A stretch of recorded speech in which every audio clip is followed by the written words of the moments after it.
कोई हाफिज बने, कोई आलिम, कोई आलिम बने, कोई मुफ्ती, कोई हाफिज बने, कोई कारी।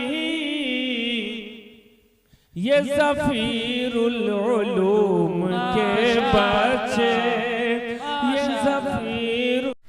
अस्सलामु अलैकुम वरहमतुल्लाह। सभी हज़रात दुरूद शरीफ पढ़ लीजिए। अल्लाहुम्मा सल्ली अला सय्यिदिना मौलाना मुहम्मदिन नबिय्यिल उम्मी व अला आलिहि व अस्हाबिहि वसल्लम तस्लीमा।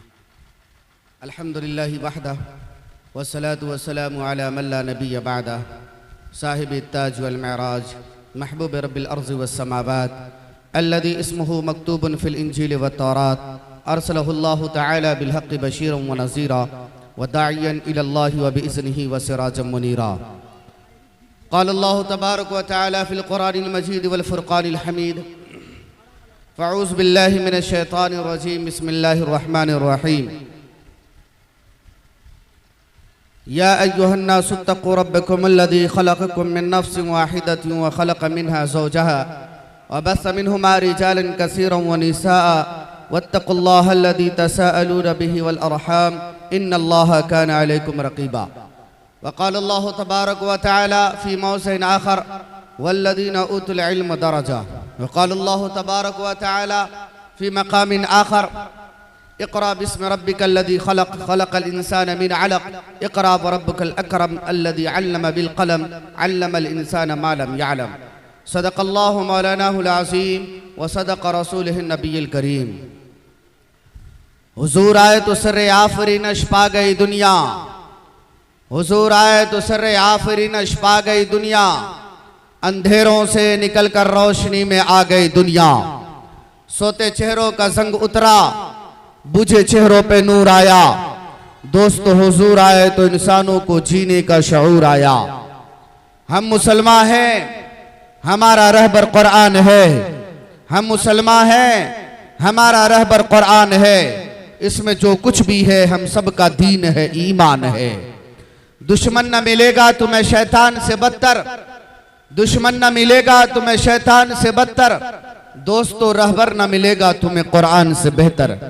डाइस पर तशरीफ फरमा मुअज़्ज़ज़ उलमाए किराम, सामिन इज़ाम, पर्दे में बैठी हमारी माँ और बहनें और अजीज बच्चों,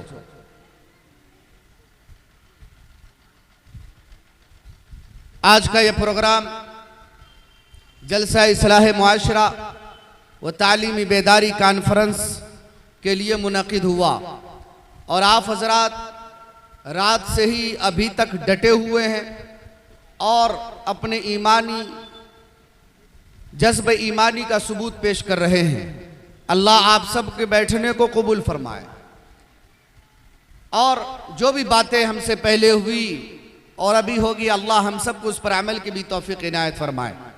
आपके बीच में पहली दफ़ा नहीं आया जब हाफिज शमशेर साहब और इसके साथ साथ हिदायतुल्लाह साहब ने पहली दफ़ा प्रोग्राम करवाया था, गालिबन 2 साल कबल, तो मैं आपके बीच आया था। बड़ी खुशी हुई आज ये नन्हे नन्हे बच्चों के प्रोग्रामात सुनकर। यकीनन बुजुर्गों, ये हमारी नस्लें, हमारे आने वाले मुस्तकबिल है। इसको हम चाहे रोशनी दें, चाहे हम इसको अंधेरे में रखें, ये हमारे ऊपर है। याद रखिए बुजुर्गों, जिस कौम का बच्चा दीनदार होगा उस कौम का मुस्तकबिल भी रोशन और ताबनाक होगा, और जिस कौम के बच्चे दीनदार नहीं, दीन से उसका कोई वास्ता नहीं, तो फिर उनके मुस्तकबिल, याद रखिए बुजुर्गों, वो अंधेरे ही में है। अभी शमशेर साहब ने और इनके रुफका ने जो यहां पर एक तालीम गाह का इंतजाम किया और मुसलसल इस पर मेहनत कर रहे हैं, याद रखिए ये मदरसे वाले भी नहीं कर सकते। आज मदरसे के अंदर लॉकडाउन से पहले 100% में सिर्फ 5% बच्चे मदरसे में जा रहे थे और लॉकडाउन के बाद सिर्फ 3% बच्चे आज मदरसे में जा रहे हैं पढ़ने के लिए। बाकी बच्चे कहां जा रहे हैं? बाकी बच्चे हमारे स्कूल में जा रहे हैं, बाकी बच्चे कोचिंग सेंटर में जाके पढ़ रहे हैं, लेकिन उनमें पढ़ने वाले की तादाद उनमें भी बहुत कम है। लेकिन जो बच्चे जा रहे हैं उसके भी ईमान की हिफाजत की गारंटी नहीं है, क्योंकि आज मुसलमानों के पास कोई स्कूल नहीं है, मुसलमानों के पास कोई कोचिंग सेंटर का निजाम नहीं है। क्यों? इसलिए कि मुसलमानों को अय्याशी करने से फुर्सत नहीं है, मुसलमानों को आपस में लड़ने से फुर्सत नहीं है। मुसलमानों के पास अगर 2 रुपए आ जाए तो उस पैसे की नुमाइश करने से फुर्सत नहीं है, तो ये अपने बच्चों को कहां से पढ़ाएगा। लेकिन अगर कुछ लोग स्कूल और कोचिंग सेंटरों में भेज भी रहे हैं, तो ऐसे कोचिंग सेंटर में हमारे बच्चे या ऐसे स्कूल में हमारे बच्चे जाकर तालीम हासिल कर रहे हैं जहां सुबह के अंदर सूर्य नमस्कार मुसलमान बच्चों से कराया जाता हो और जहां ऐसे ऐसे कलिमात की प्रैक्टिस करवाया जाता हो जिसकी बोलने पर भी हमारे बच्चे ईमान से निकल जाता है। आज हमें फिक्र नहीं है, हमें पता चला कि ये जो मकतब का कयाम अमल में आया, कुछ लोग ऐसे भी हैं जो इसकी मुखालफत में उतरता है। याद रखिए, वह इंसान की शक्ल में शैतान है, वह इंसान की शक्ल में भेड़िया है जो इस निजाम को बंद करना चाहता है, जो इस निजाम को खराब करना चाहता है। जहां पर बच्चे कुरान की तालीम हासिल कर रहे हो, जहां पर हदीस को अपने सीने में महफूज कर रहे हो, ऐ लोगों, अगर कोई ऐसे लोग हैं जो इसकी मुखालफत करते हैं, अपने आप को बचाएं। मैं रब काबा की कसम खा के कह सकता हूं, मैं रब की कसम खा के कह रहा हूं और बड़ी जिम्मेदारी के साथ कह रहा हूं, अगर कोई मस्जिद से, अगर कोई मदरसों से, अगर कोई मकातिब से, अगर कोई खानकाहों से टकराता है तो रब करीम उसको बर्बाद करता है। और सिर्फ उसी को नहीं बल्कि उनकी कई नस्लों से अल्लाह कुरान की दौलत को छीन लेता है। लोगों, अपने बिहार के अंदर मकातिब की निजाम सही नहीं है। कुछ ही जगह हमें ऐसा मिला जहां पर मकतब के निजाम सही तौर पर अंजाम दिए जा रहे हैं और बच्चे सही तलफ्फुज के साथ कुरान मजीद की तिलावत को हासिल कर रहे हैं। मैं पूरे बिहार घुमा हूं प्रोग्राम की निस्बत से, मुझे सिर्फ 3 जगह ऐसा मिला जिनमें से आपका एक गांव है जहां पर बच्चे एक अच्छी तालीम हासिल कर रहे हैं, लेकिन मकातिब के निजाम और जगह देखने को नहीं मिलता। इसलिए नहीं क्योंकि इमाम एक होता है और गांव 100 घर की आबादी होती है, 100 घर के बच्चे 150 बच्चे के इमाम के पास जाता है पढ़ने के लिए। एक इमाम 150 बच्चे को नहीं पढ़ा सकता। हम मदरसा चलाने वाले लोग हैं, एक स्टाफ को अगर हम 20 से 22 बच्चा देते हैं, वो 25 लेने को तैयार नहीं होता। हालांकि पूरे दिन उसी पर मेहनत करना है, फिर भी 25 बच्चे लेने को तैयार नहीं होता। हद से ज्यादा 22 बच्चे वो लेते हैं। बताओ तो सही, उसे पूरे दिन उस स्टाफ को उस पर मेहनत करनी है, 20 से 25 लेने को तैयार नहीं। और गांव के 150 बच्चे को एक इमाम के सर पे ला करके थोप दिया गया। क्या तालीम हो सकता है? क्या नहीं, ये तालीम के साथ मजाक है, यह हमारे बच्चों की जिंदगी के साथ मजाक है। मैं कुछ बातें, आज खास बातें आपसे करने के लिए आया हूं। मैंने कुछ तिलावत की है जिसका हुक्म हुआ है, अगर मौका मिला तो उस पर भी बात करेंगे।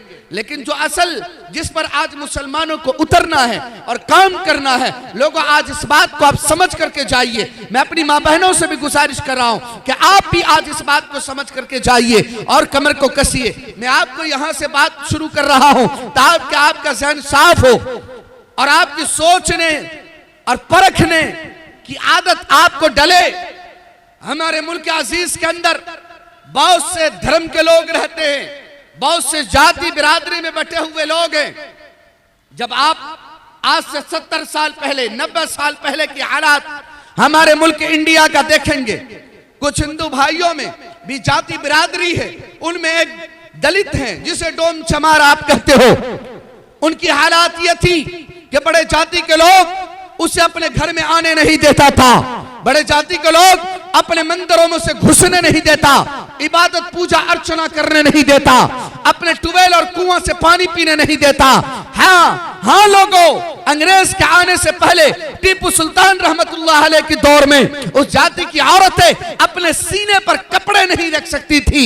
अगर कोई कपड़ा रखना चाहती तो उसे टैक्स देना पड़ता, वरना उसके सीने अस्तन को काट दिया जाता था। वो तो दुआ दो टीपू सुल्तान रहमतुल्लाह अलैह को, जिन्होंने इन चीजों को बंद करवाया, और उसका अंग्रेजों का भी इसके अंदर बहुत सारा हाथ रहा कि नहीं, ऐसा जुल्म नहीं होनी चाहिए। लेकिन लोगों, जब उस कौम की यह हालत थी कि इंसान होने के बावजूद भी इसे इंसानियत का दर्जा नहीं दिया जा रहा था, बल्कि जानवरों के दर्जा में इसे ला करके रख दिया गया। उन्हीं में एक शख्स पैदा होता है जिसको दुनिया भीमराव अंबेडकर के नाम से याद करते हैं, जिन्होंने हमारे मुल्क अजीज का संविधान लिखा।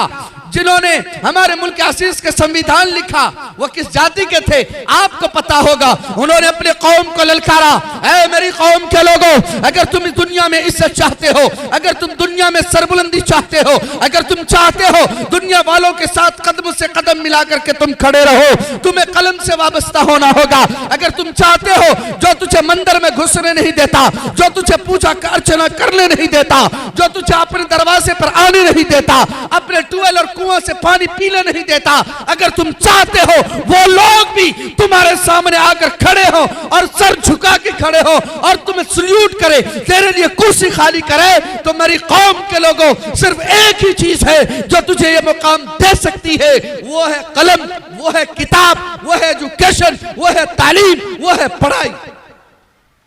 लोगों, जब उन्होंने ये नारे बुलंद किए, उनके कौम के लोगों ने बात माना। आज देखिए उनकी कौम के लोग, कहीं प्रोफेसर बनता है, कहीं आईपीएस बनता है, कहीं इंजीनियर बना, कहीं विधायक बना, कहीं एमए वाला, कहीं एमपी बना, यहां तक के वजीर आजम भी बना, राष्ट्रपति भी बना, जब उन्होंने अपने बड़ों की बात मानी है। और वही कौम के लोग जिन्होंने अपने दरवाजे पर उसे घुसने नहीं दिया, जब इन्होंने कलम की ताकत को अपनाया, जब इन्होंने किताबों को सीने से लगाया, एजुकेशन को अपने सर पर उठाया और रातों में जागकर खुद भी एजुकेशन को हासिल किया और अपनी औलाद को भूखे रह करके भी एजुकेशन से वाबस्ता किया, तो देखो आज कितनी बुलंदी पर वो जा चुका। लोगों, मुसलमानों, तुम्हें भी कलम से वाबस्ता होना होगा। अगर कलम से वाबस्ता नहीं हुए, एजुकेशन से वाबस्ता नहीं हुए, तो याद रखो दुनिया में तुम्हारा कोई वजूद बाकी नहीं रह सकता। सच्चर कमेटी की रिपोर्ट आपको मालूम होगा, 2014 में सच्चर कमेटी ने एक रिपोर्ट पेश किया पूरे हिंदुस्तान का। वो रिपोर्ट क्या था कि इस मुल्क अजीज हिंदुस्तान के अंदर बहुत सारे जात और कम्युनिटी के लोग और बहुत सारे धर्म के मानने वाले लोग रहते हैं। सबसे निचले 10 स्तर पर अगर कोई कौम जा चुकी है वो दलित है, लेकिन अगर उससे भी नीचे अगर कोई कौम जा चुकी है तो वो मुसलमान कौम है। बताओ ये हालात हमारे हैं कि नहीं? इस गांव में बताइए कितने मास्टर, कितने इंजीनियर हैं, कितने आईपीएस हैं, कितने मौलवी हैं? पता चलेगा नदारत, क्योंकि मुसलमानों को इन चीजों में इंटरेस्ट नहीं है। लोगों, आपको रब्बे जुल जलाल की तरफ से जो पहला हुक्म दिया गया आपको समझना चाहिए। नमाज पढ़ने का हुक्म नहीं दिया गया था। अल्लाह ने आसमान से जो पहली वही इस उम्मत के लिए जिब्राइल अमीन के जरिए भेजा, पहला हुक्म जो भेजा वो रोजे का नहीं था, वो ज़कात का नहीं था, वो हज बैतुल्लाह का नहीं था। वो पहला हुक्म जो तुम्हें और हमें और कल क़यामत की सुबह तक आने वाले ईमान वालों के लिए जो दिया गया वो हुक्म था पढ़ने का। इक़रा बिस्मि रब्बिकल लज़ी खलक़ खलक़ल इंसान मिन अलक़।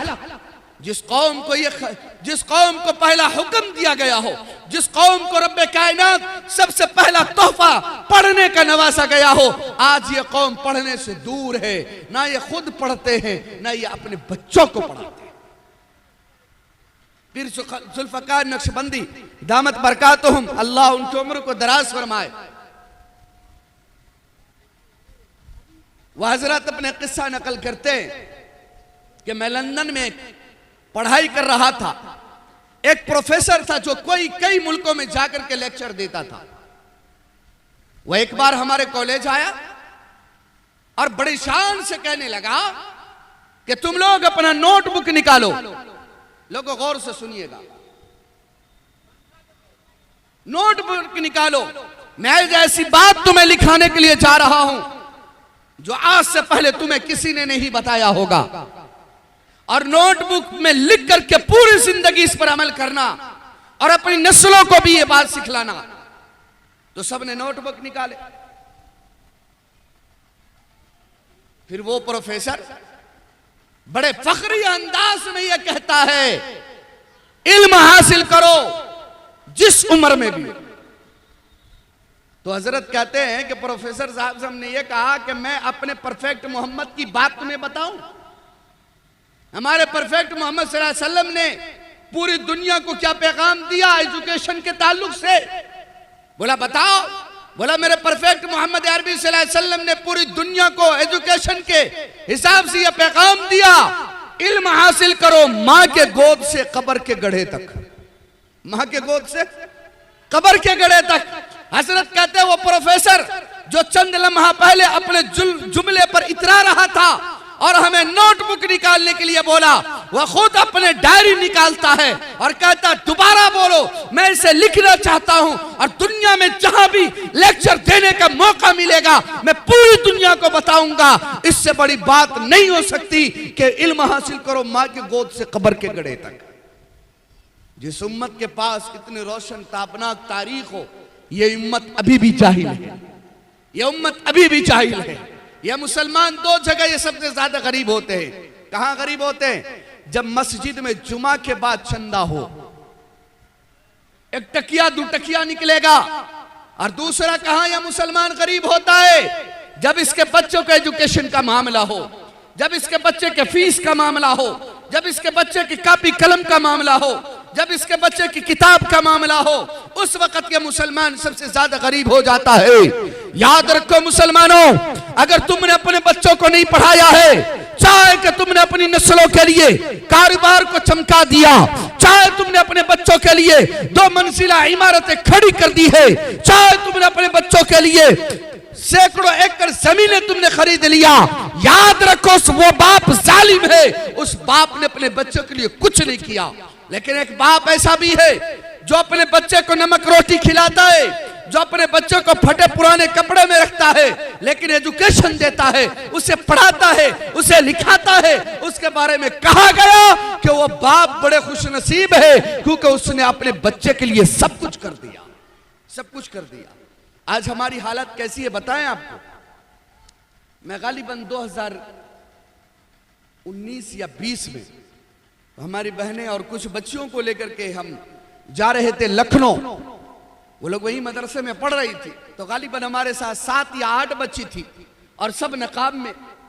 मूंगफली बेचने वाला, कभी आप सहरसा मधेपुरा से सफर किए हो तो देखेंगे गले में पटका डाल करके मूंगफली बेचता है, मूंगफली बेचता है। वो मूंगफली बेचने वाला हमसे ये कहता है, मौलवी साहब ये छोटे छोटे बच्चे ये इस ड्रेस में कहां चले? मैंने कहा कि ये बच्चे जा रहे हैं लखनऊ पढ़ने के लिए। तो लोगों शायद कि आपका ज़मीर जिंदा हो और उसकी बात सुन करके ज़मीर आपकी भी जाग जाए और अपनी नस्लों को तालीम से आप वाबस्ता कर दो। उसने क्या कहा, मौलवी साहब पढ़ाइए पढ़ाइए, हमारी भी बेटी हैदराबाद में इंजीनियरिंग कर रही है, इंजीनियर बन रही है। कौन कह रहा है? कौन कह रहा है? मूंगफली बेचने वाला, मूंगफली बेचने वाला जो दिन का 100-200 रुपए कमाता होगा, 400 कमाता होगा। मूंगफली बेचने वाला ये कहता है मौलवी साहब पढ़ाओ, मेरी भी बेटी हैदराबाद में पढ़ रही है, इंजीनियर बनने के लिए गई है। आज उनकी यह हालत है और हमारी यह हालत है। दिल्ली पंजाब में कमाने वाला ठेकेदार तो बन गया लेकिन अपने बच्चों को कोई एजुकेशन के साथ अच्छी तालीम नहीं दे पाया। गांव का जमींदार तो बन गया लेकिन उसने अपने बच्चों को कोई अच्छे पोस्ट पर लाके खड़ा न कर पाया। तो बताओ ये जमींदार बनने से तुम्हारा क्या फायदा, ये तुम्हारे बड़े बड़े ठेकेदार और बिल्डर बनने से क्या फायदा? लोगों, एक ही चीज है जो हमें इज्जत दे सकती है, वो कुरान है। वल्लदीना उतुल इल्म दरजा।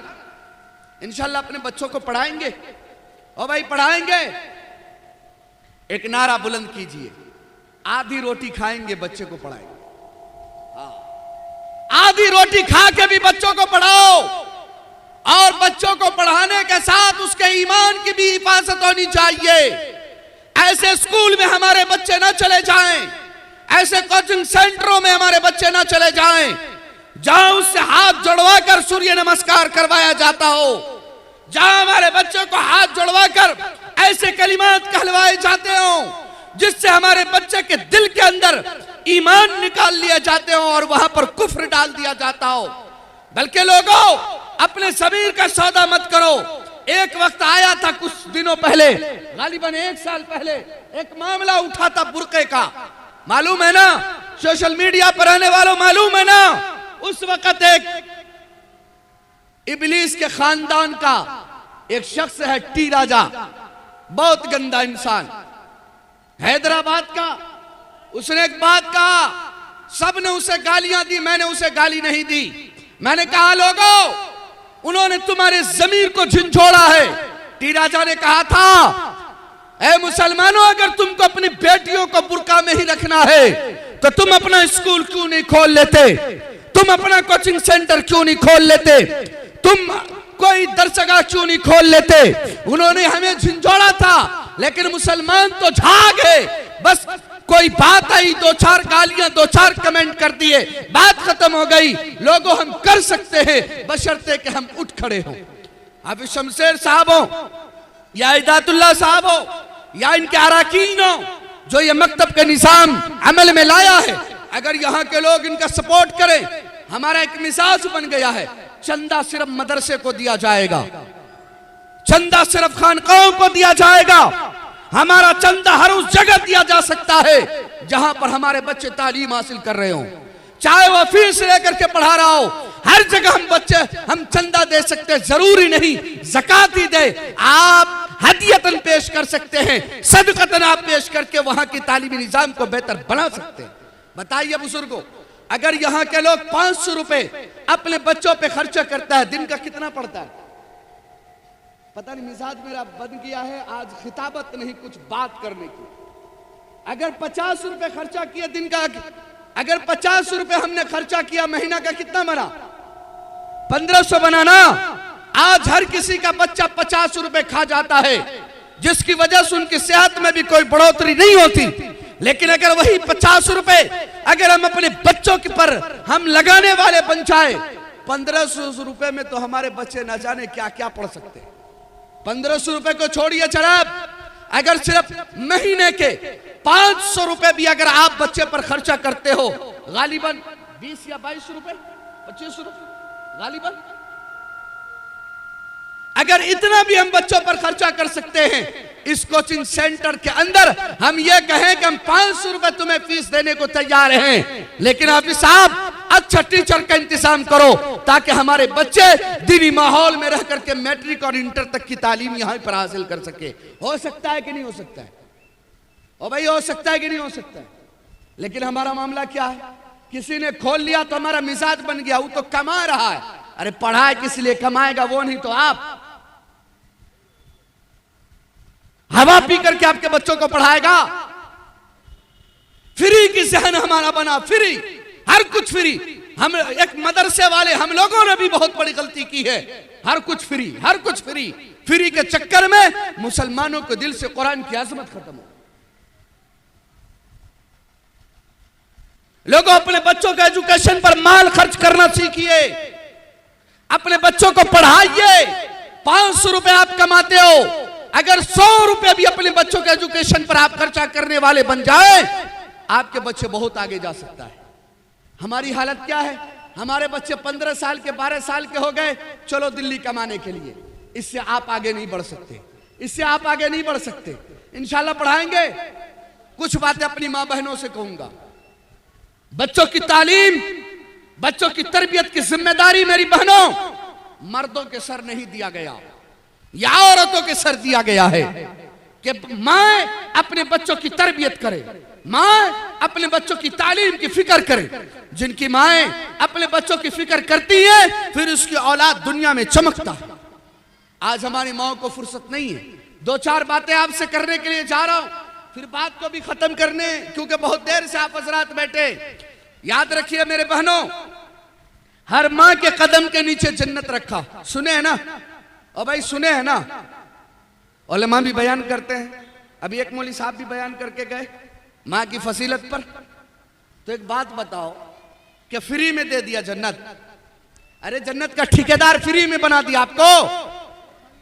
नहीं, जन्नत का ठेकेदार आपको इसलिए बनाया, आपके कदमों में इसलिए लाके डाल दिया कि अब जो आपकी बतन से औलाद ने जन्म ली है, अब आप अपनी जिंदगी जीना छोड़ दो, अपने बच्चों की तालीम और तरबियत पर अपनी पूरी मेहनत और लगन लगाओ।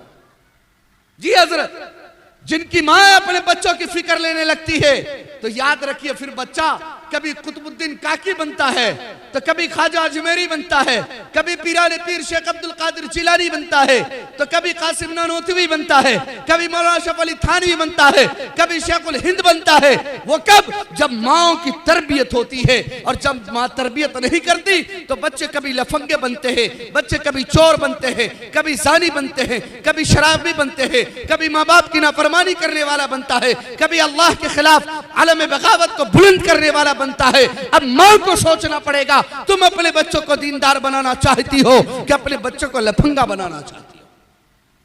तरबियतें की है। एक दो किस्से सुन लीजिए।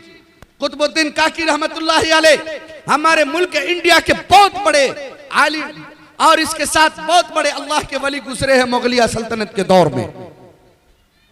ये कैसे बने इतने बड़े? जब इनकी पैदाइश हो गई, जब ये चलने लगे, जब ये कुछ बोलने लगे, छोटी सी उम्र है, रात में ईशा के बाद कुतुबुद्दीन काकी रहमतुल्लाह अलैह के अब्बू और अम्मी बैठ गए और बैठने के बाद दोनों मियां बीवी आपस में मशवरा करने लगे कि अल्लाह ने हमें औलाद दिया है, लेकिन हमें अपने बच्चों की तरबियत करनी है, हमें अपने बच्चों को अच्छा बनाना है, अच्छा इंसान बनाना है। कुतुबुद्दीन काकी रहमतुल्लाह अलैह की अम्मी जान अपने शौहर से कहती है, मेरे शौहर आप तो दिन भर कमाने के लिए जाते हो, इसकी तालीम, इसकी तरबियत की जिम्मेदारी आप हमको दे दीजिए, हम इसकी तरबियत करेंगे। यहाँ पर जितने लोग बैठे हैं, कभी अपनी बीवी के साथ बैठकर इस बात पर आपने डिस्कस किया कि हम अपने बच्चों को कैसे तरबियत करें कि हमारा बच्चा अपना भी नाम रोशन करे, खानदान का भी नाम रोशन करे, अच्छा इंसान बन जाए, अच्छे मुकाम तक पहुंच जाए? बताइए यहाँ पर जितने लोग बैठे हैं, कभी बैठकर आपने बीवी के साथ बैठकर कभी मशवरा किया? पता चलेगा किसी ने नहीं किया। उन्होंने मशवरा किया। बीवी बरजस्ता कहती है हम अपने बच्चों की तरबियत करेंगे। चुनांचे अपना काम बांट लिया गया। अब मर्द कमा के लाएगा और औरत अपने बच्चों की तरबियत करेगी। तरबियत कैसे करती है? लोगों, अपने बच्चे को मदरसे में दाखिला उसने करवाया और जब बच्चा जाता मदरसा पढ़ने के लिए, तो जब मदरसा से घर आया बस्ता उन्होंने रखा और रखने के बाद मां से कहने लगा कि मां मुझे भूख लगी है, मुझे खाना दो। क्या करें मेरी बहनों, जरा गौर से सुनना, जरा गौर से सुनना। मां मुझे भूख लगी है, मुझे खाना दो।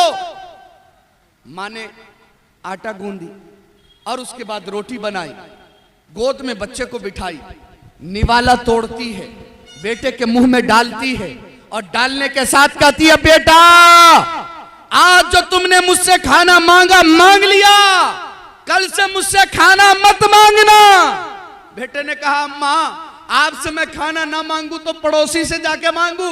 बोला ना बेटा, ना बेटा, ना तू पड़ोसी से मांगना, ना तू बाप से मांगना, ना तू मुझसे मांगना। बोला अम्मा फिर किससे मांगू? बोला बेटा कल जब तुम मदरसे से आएगा मुसल्ला बिछा लेना और मुसल्ला बिछाने के बाद अपनी नन्ही हाथ को ऊपर उठाना और अल्लाह के सामने अपनी तोतली जबान से कहना, ए अल्लाह मैं मदरसे से पढ़ के आया है, मुझे भूख लगी है, मुझे खाना दे दो। अल्लाह तेरे लिए रोटी घर में कहीं पर डाल देगा, तुम खाना खा लेना। बोला उससे क्यों मांगू? बोला कि बेटा तेरे अब्बा को भी अल्लाह ही देता है, तेरी अम्मी को भी अल्लाह ही खिलाता है, रिश्तेदारों को भी, पड़ोसी वालों को भी अल्लाह ही खिलाता है। अब अगले रोज भी कुतुबुद्दीन काकी आ रहे हैं और माँ को सलाम करते हैं। बस्ता रखने के बाद माँ से उन्होंने रोटी नहीं मांगी है, मुसल्ला बिछाया, अपनी नन्ही हाथ को उठाया, तोतली जबान से रब से मुनाजात करने लगा, कहने लगा अल्लाह मैं मदरसे से पढ़ के आया है, मुझे भूख लगी है, जिस तरह तू अब्बू और अम्मी को खाना देता है मुझे भी खाना दे दे। यह बात कहने के बाद घर गया ढूंढने के लिए। माँ ने पहले से रोटी बना के अलमारी में छुपा दिया। अब यह ढूंढता है, अलमारी में 2 रोटी उसे मिला। वो 2 रोटी लेकर के दौड़ता हुआ आंगन में अपनी माँ के पास आया।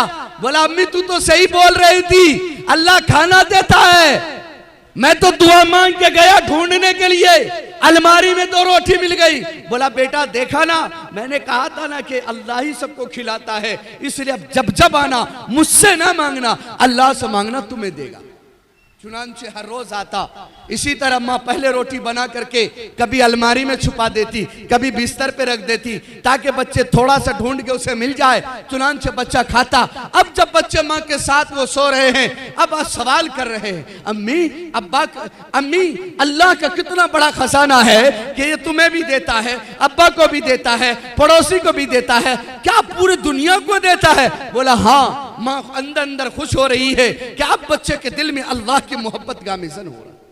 लोगों एक दिन ऐसा हुआ, कुतुबुद्दीन काकी रहमतुल्लाह अलैह मदरसा गए पढ़ने के लिए। माँ को किसी शादी में जाना हुआ, बुर्का लेके चली गई, पर्दे के साथ चली गई। अब अचानक माँ को ख्याल आता है ये तो मेरे बच्चे का आने का वक्त हो गया। बुर्का उठाई, पहन करके तेज तेज कदमों से घर के तरफ चल रही है, लेकिन दिल में यह दुआ कर रही है, ऐ मेरे रब करीम, ये सारे खेल मैंने इसलिए खेले हैं ताकि मेरे बच्चे के दिल में तेरी मोहब्बत पेवस्त हो जाए, ताकि मेरा बच्चा तुझसे मोहब्बत करने वाले बन जाए, ताकि मेरा बच्चा तुझ पर मरमिटने वाला बन जाए, ताकि मेरा बच्चा एक अच्छा ईमान वाला बन जाए। ऐ मेरे अल्लाह, जो मैंने ये सारी मेहनतें की है, मेरी मेहनत की लाज रख लेना। अगर ये रास फाश हो गया, हमेशा के लिए मेरे बच्चे के दिल से तेरी मोहब्बत निकल जाएगी। ये दुआ करते हुए करते करते घर आती है, देखा कि बेटा सो रहा है। उन्होंने फौरन चूल्हा जलाया, रोटी बनाई और बिस्तर पर ले जाके रख दिया। बेटे को पेशानी पर बोसा दिया, उठाया। बेटा मुस्कुराते हुए उठे। बोला बेटा आज तो तुझे बड़ी भूख लगी होगी, मैं तो शादी की फंक्शन में चला गया। बेटा कहने लगा नाना अम्मी मुझे भूख नहीं लगी है, जब मैं घर आया मैंने तुझे नहीं पाया, मैंने मुसल्ला बिछाया, मैंने रब से ये दुआ करने लगा, ए अल्लाह आज तो मेरी माँ भी घर में नहीं है, मुझे भूख की शिद्दत है, मुझे खाना दे दे। मैंने अपना हाथ चेहरे पे मला, उसके बाद घर में तलाश करना शुरू किया। ए अम्मी आज जो मुझे रोटी मिली, मैंने जब उसे खाया इतना मजा आया, अल्लाह की कसम इससे पहले इतना मजा मुझे कभी भी नहीं आया। लोगों जब माँ ने मेहनत किया तो अल्लाह की मदद आई, अल्लाह ने आसमानी दुनिया पर बेटे के लिए रोटी का इंतजाम कर दिया। जब माँ इतनी मेहनत कर रही है अपने बच्चों के पीछे, तो वो वक्त का वली बनता है, कुतुबुद्दीन काकी रहमतुल्लाहि अलैह बनता है। हजारों किस्से हैं, अपने उलमा से सुनिएगा। मेरी बहनों तुम्हारी जिम्मेदारी है, तुम्हें अपनी जिम्मेदारी निभाना पड़ेगा। आज हमारी बहनें नहीं निभा रही। पहले के माएँ थी, बच्चे को दूध पिला रही है तो जबान पर अल्लाह की जिक्र के नगमे सजाती थी। बच्चे को दूध पिला रही है तो वुजू कर लिया करती थी। बच्चे को दूध पिला रही है तो कुरान की तिलावत करती थी। आज की हमारी बहनें हैं, माफ करना मेरी बहनों, आज की हमारी बहनों की हालत यह है, बच्चे को दूध पिला रही है, वुजू का पता नहीं, बच्चे को दूध पिला रही है, सर पर दुपट्टे का पता नहीं, बच्चे को दूध पिला रही है, हाथ में मोबाइल है और सीरियल और नाच गाने देख रही है। तो बताओ बच्चा वली कैसे बनेगा? बताओ बच्चा मर्द मुजाहिद कैसे बनेगा? बताओ हमारे बच्चे वक्त का आलिम कैसे बनेगा? हमारे बच्चे वक्त का फकीह, वक्त का मुहद्दिस कैसे बनेगा? जब माँ अपने बच्चों की तरबियत ऐसे करेगी तो यकीनन बच्चा बेनमाजी बनेगा। इसलिए मेरी बहनों जब भी बच्चों को दूध पिलाओ वुजू के साथ पिलाओ। जब भी अपने बच्चों को दूध पिलाओ, सूरत याद है तो कुरान की तिलावत करते हुए पिलाओ। जब भी अपने बच्चों को दूध पिलाओ, कोई कुरान की सूरतें याद नहीं है तो अल्लाह के जिक्र के नगमे के साथ अपने बच्चों को दूध पिलाओ।